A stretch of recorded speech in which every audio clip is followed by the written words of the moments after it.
Ayan, kung wala ka pang tanim, ito na yung sign. Morning guys. So ayan, for today's video. Mag-aani kami ni Glab-Glab ng aming pananim. Ayan, hinog na yung mga kamatis. Ito natin ilagay ito.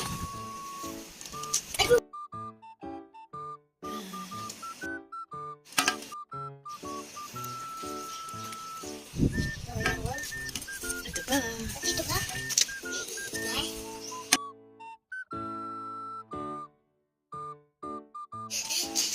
Ayan pa, lalaki.